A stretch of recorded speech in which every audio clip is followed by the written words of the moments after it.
it has been quite a transformation over the past 3 seasons.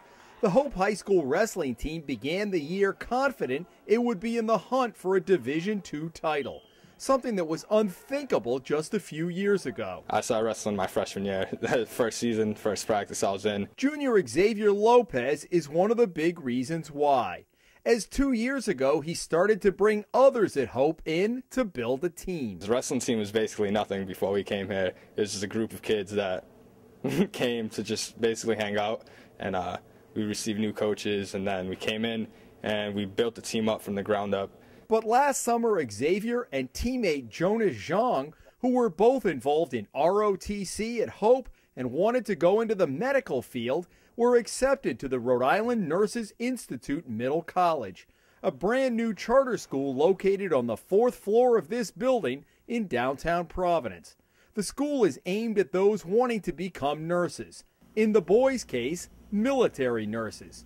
But what about continuing to wrestle for Hope, as the small new charter school did not have a team? That was one of my first questions I asked at the open house for the school, because I knew that I didn't want to give up wrestling. I didn't want to give up my sports that basically made me as a person, who I am now. And what did they tell you? And they told me, yeah, that it should not be a problem, that we're going to have affiliation with the Interscholastic League, and that I would be able to wrestle.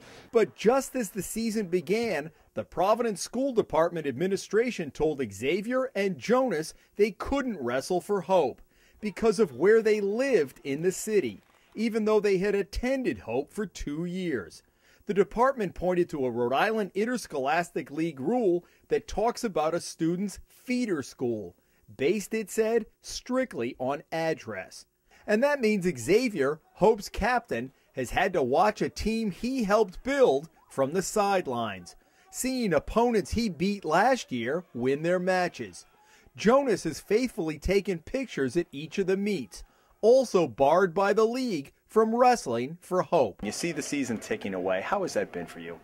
It's frustrating. You know, watching my team out there, not being a key player to the team is horrible, The administration said that based on where he lives, Xavier should be wrestling for Central High School. The only problem? Central doesn't have a wrestling team. So the administration said he could practice with his teammates at Hope and maybe wrestle in some meets, but any of the points he scored wouldn't count. When you sit out there and watch it, what is that like for you? It's terrible. I mean, ever since I came in as a freshman, I was the leader of this team, and team, they grew up with me basically. They were like my little gang. Like we came to school and we all stuck together. Kids who had no friends before came to the wrestling team because the wrestling team was a place where kids could go if they felt left out, if they had any problems outside of school. And we came and we accepted anyone that wanted to learn, anyone that just wanted a better, what we call family. Because of his address, Jonas would have to wrestle for the Juanita Sanchez School. Sanchez, though, doesn't have a team of its own and is partnered with Providence Country Day, a private school in East Providence. For Jonas, the logistics were daunting. If you were going to say, okay, I'm going to do it, how would it have worked? I don't think it would have worked because it's just too far for me to travel. I never ran into this problem before. Dr. Robert Pilkington is the superintendent of the new Nurses Institute and has been a charter school superintendent for 15 years.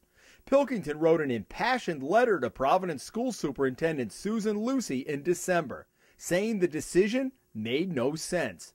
Pilkington got nowhere. For the first time, something really curious happened was that we had 2 different placements for kids. The first was an academic placement, and that's Hope. And then we have an athletic placement. Well, that's some other school. And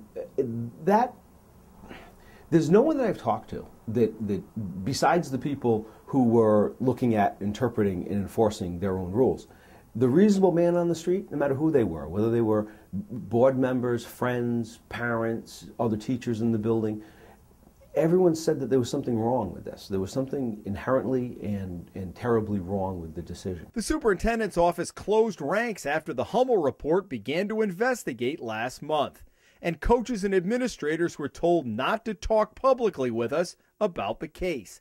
The administration said it had no option in the matter and was simply following interscholastic league rules.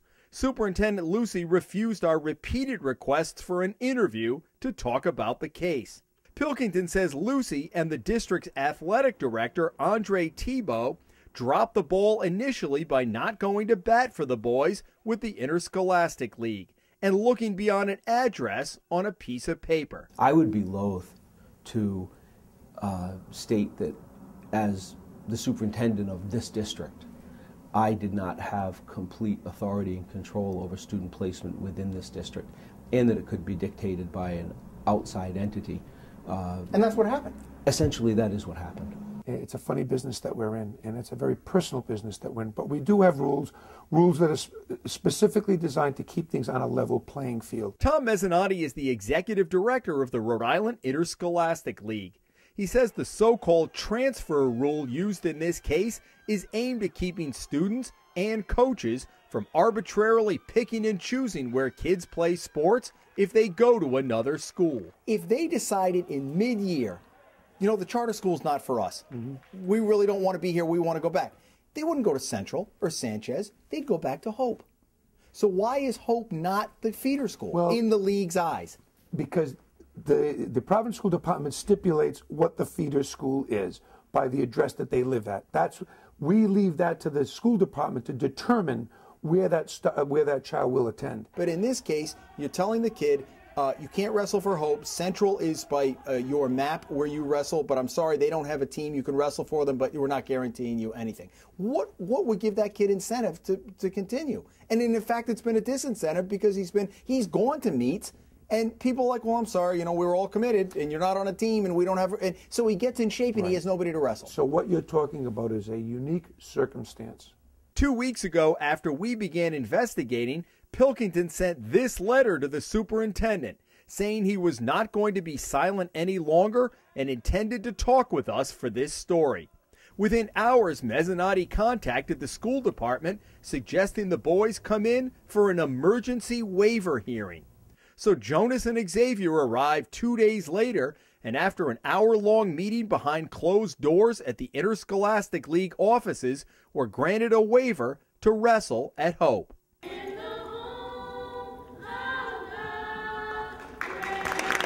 But it's a Pyrrhic victory. With just a few meets left this year, Xavier and Jonas are nearing the end of a lost season. Superintendent Lucy and the Interscholastic League issued a joint statement this week insisting in bold print that the school department did nothing wrong. Robert Pilkington takes issue with that assessment. Who do you hold more culpable? Providence School Department. Without hesitation. Without hesitation, absolutely. There was plenty of time for cooler heads to prevail and to see this as a situation where boys playing for the team that they had been on for 2 years does not somehow mean that there is an injury to the athletic system by unfair recruitment practices. If anything, they were playing for the team that they had played for. There was no recruitment at work. Anything you learn in sports, you apply it to your real life. And like those times in school, like I haven't always been the best student. I had a couple low grades, but once I learned how to push myself, both physically and mentally in wrestling, I could do it in school, and I was able to say, yeah, I have a lot of homework or I have a lot of classwork, but I have to push through and do this. It became very easy to say it is what it is and it didn't work out when you don't have kids in your life every day. In Providence, Jim Hummel for the Hummel Report.